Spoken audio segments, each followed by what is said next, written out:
Então, pastor Douglas, tem respaldo bíblico? Tem sim.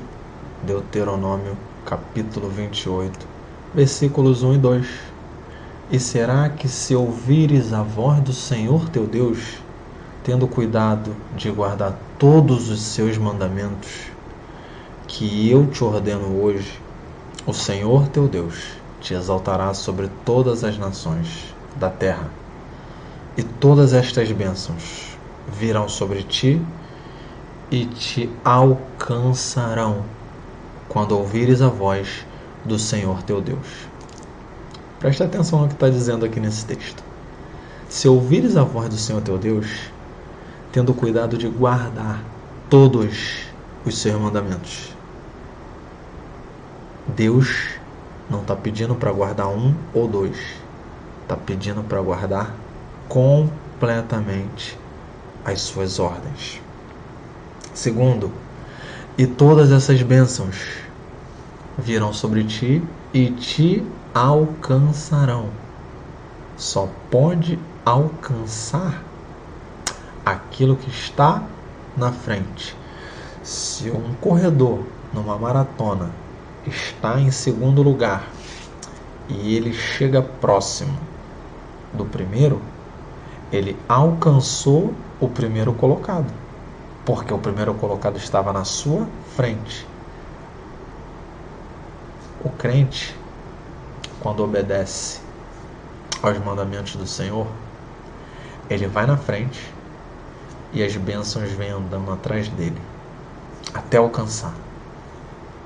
Elas correm atrás dele, porque a obediência ao Senhor promove a gente ser abençoado. Basta obedecer para que Deus possa nos abençoar. Vamos lá, continuando. Como eu havia falado, quem anda com Jesus não implora por milagre. Por quê? Porque, pelo contrário, discípulo de Jesus é o próprio milagre e se torna automaticamente provocador, gerador de milagres. Pastor Douglas, está na Bíblia? Prova. Claro, está na Bíblia. Quem anda com Jesus se torna, além de já ser o próprio milagre, se torna gerador de milagres. Mateus capítulo 17, versículo 27. Jesus fala para Pedro sobre uma questão a qual ele foi questionado. Ele pergunta para Pedro: Pedro, quem deve pagar os impostos? Os filhos ou os estrangeiros? Então Pedro responde: os estrangeiros. E Jesus diz: correto. Mas para que não escandalize ninguém, faz o seguinte: vai ao mar, lança um anzol, tira o primeiro peixe que subir, e abrindo-lhe a boca, encontrarás um estáter. Pega ele e paga por mim e por você. Nas entrelinhas do texto, já está declarado que a obediência de Pedro à palavra de Jesus fez com que o milagre acontecesse. Só se você não acredita que tirar um estáter que tinha um valor não baixo, mas era um valor altamente considerável, só se você acreditar que tirar essa moeda da boca de um peixe não seja milagre. Eu vejo que isso aqui claramente é um milagre divino, porque milagre é divino. Acabei causando uma redundância. Pedro obedeceu ao que Jesus mandou e o milagre aconteceu. quando você obedece aquilo que Deus mandou, fica tranquilo, porque o milagre vai acontecer, pois esse Deus, Ele é zeloso pela sua palavra. Outro exemplo, Atos capítulo 3, do verso 6 ao 10, fala sobre a história do coxo da Porta Formosa, no templo, em Jerusalém. A Bíblia diz que Pedro, olhando para aquele homem, diz: eu não tenho prata, eu não tenho ouro, mas o que eu tenho, eu te dou. Em nome de Jesus Cristo, o Nazareno, levanta-te e anda. E tomando pela mão direita, o levantou. E logo os seus pés e tornozelos se firmaram. E saltando ele, colocou-se de pé e andou, e entrou com eles no templo, saltando, cantando e louvando a Deus. Aqui, mais uma vez, está um discípulo de Jesus gerando milagre. Por que, pastor Douglas? Porque Pedro andou com Jesus. Pedro sentou na escola de Jesus para aprender. Pedro tinha um relacionamento com Jesus. E Pedro entendeu que se ele obedecesse somente, ele geraria milagres. Ele não precisaria ficar implorando por milagres, porque ele seria o próprio milagre.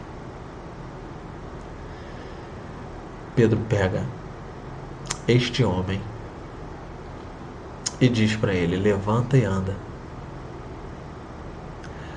Mas eu vejo o milagre sendo produzido na iniciativa de Pedro, em pegar aquele homem pela mão, porque a Bíblia diz: e tomando-o pela mão direita.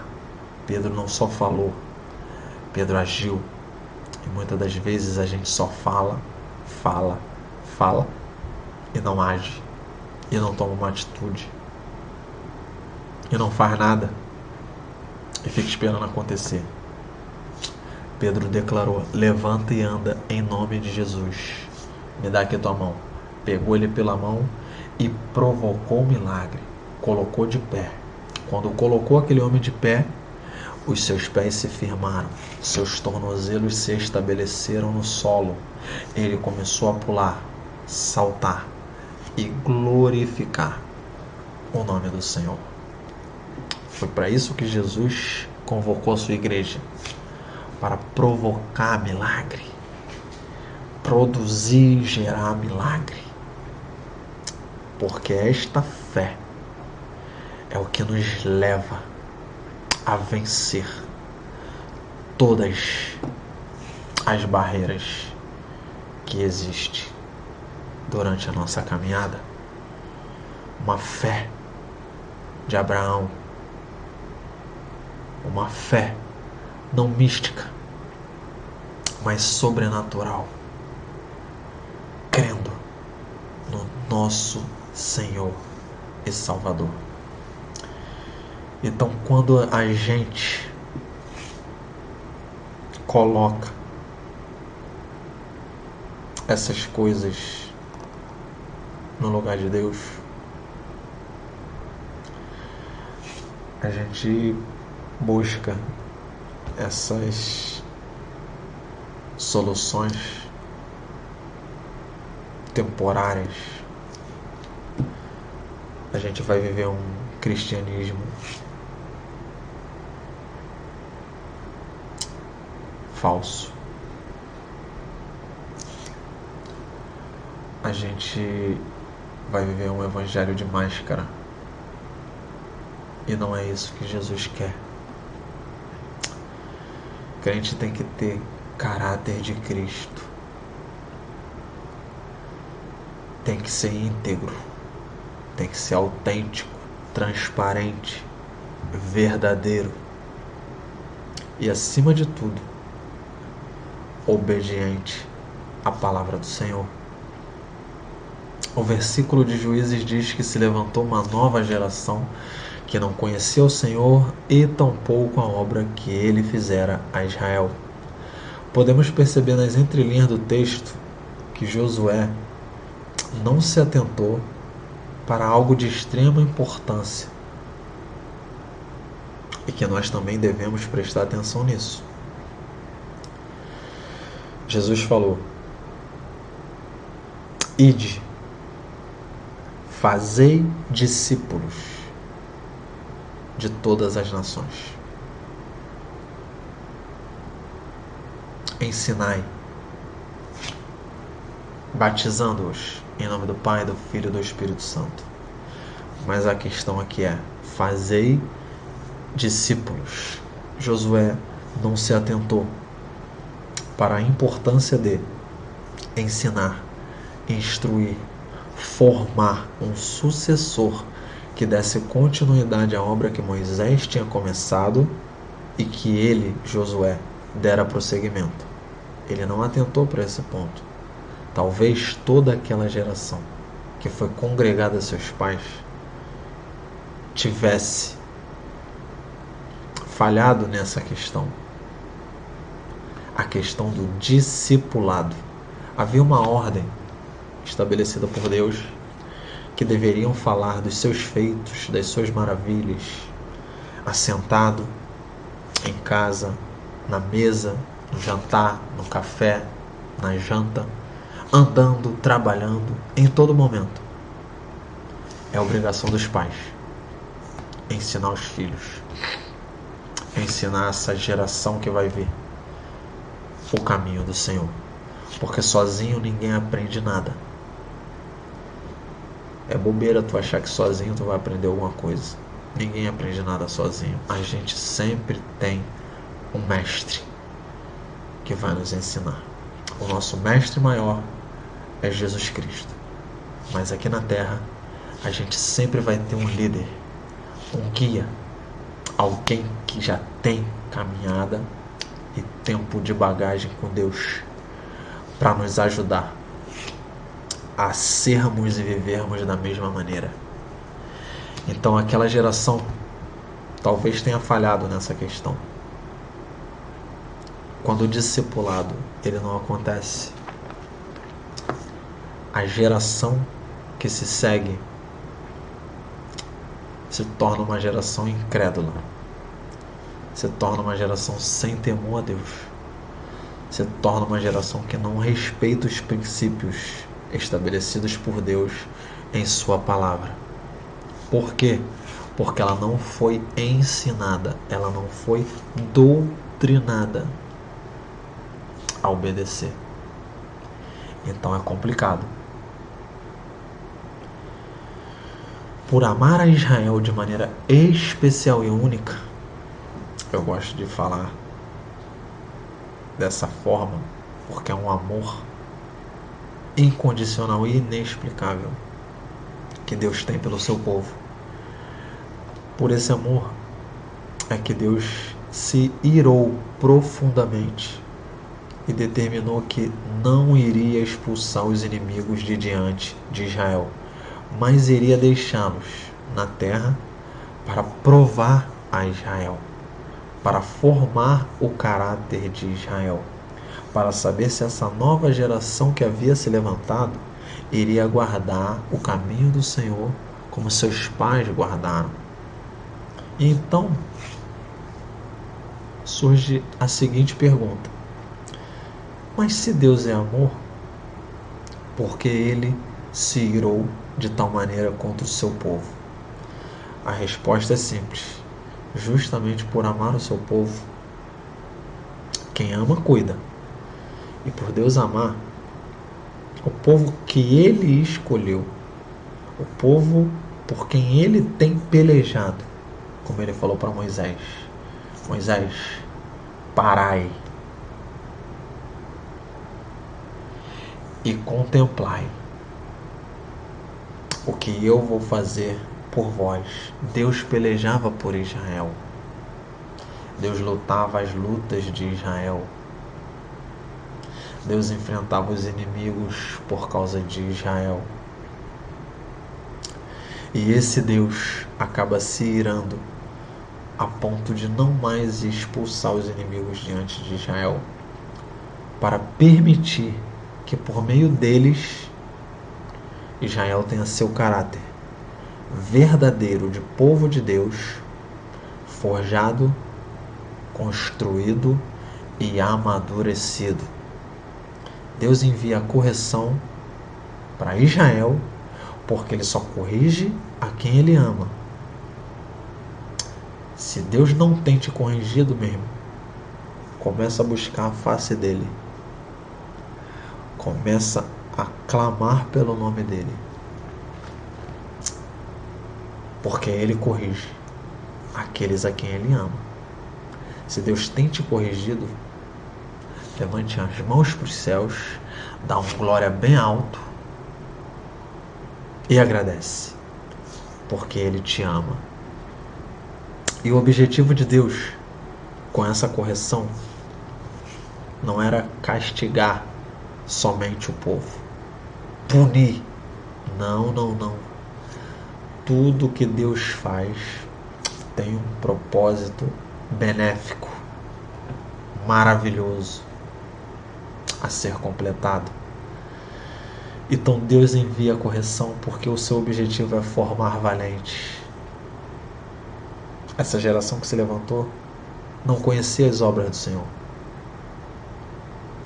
desprezava ou ignorava as obras do Senhor. Então Deus quer formar soldados, novos soldados de guerra, fiéis e obedientes às suas ordenanças, preparados para as batalhas que surgiriam pela frente. É o que está escrito em Juízes, capítulo 3, versículo 2. Então, fechando a primeira parte deste livro, o pecado de Israel foi tão terrível que na tradução, eu li na Almeida Revista Corrigida, Revista Atualizada, Nova Almeida Atualizada, em outras, acho que só na nova tradução na linguagem de hoje, NTLH, é que não tem esse verbo, mas na grande maioria a expressão utilizada é se prostituíram.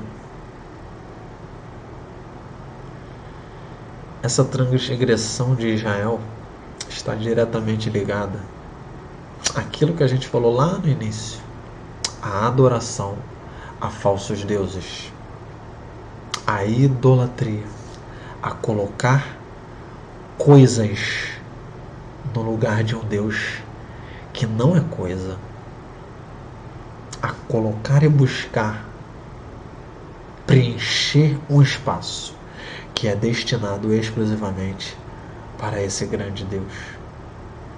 A transgressão de Israel está escrita por alerta de Deus em Deuteronômio capítulo 6, do verso 14 e 15, que diz assim, para encerrar: não seguireis outros deuses, os deuses dos povos que houver à volta de vocês, porque o Senhor teu Deus é um Deus zeloso no meio de ti, para que a ira do Senhor teu Deus não se acenda contra ti e te destrua de sobre a face da terra. Deus avisou que não era para fazer. Deus disse que não tinha que seguir outros deuses, que não podia colocar diante dos seus olhos, diante das suas determinações, dos seus propósitos, aquilo que não fosse vontade do Senhor para a vida de Israel. Israel então pega e faz aquilo que Deus não mandou, porque eles não queriam obedecer completamente a Deus. Eles não queriam entregar sua vida totalmente a Deus. E para encerrar, será que você já entregou a sua vida totalmente para Jesus?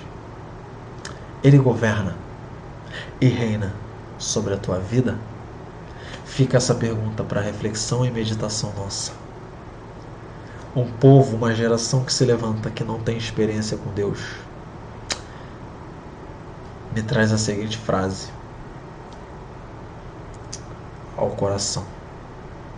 Jó, no capítulo 42, o último do seu livro, diz: antes eu te conhecia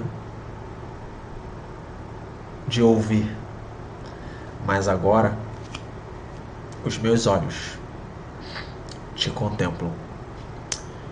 Aquela geração desprezava, mas já ouviu falar dos feitos do Senhor. O que estava faltando era ela, como Jó, contemplar, viver, experimentar as maravilhas que seus antepassados também vivenciaram. E o que Deus estava para proporcionar àquela geração era isso: experiências particulares, pessoais e únicas com o Deus vivo de Israel. Fechamos a primeira parte e que Deus vos abençoe em nome de Jesus.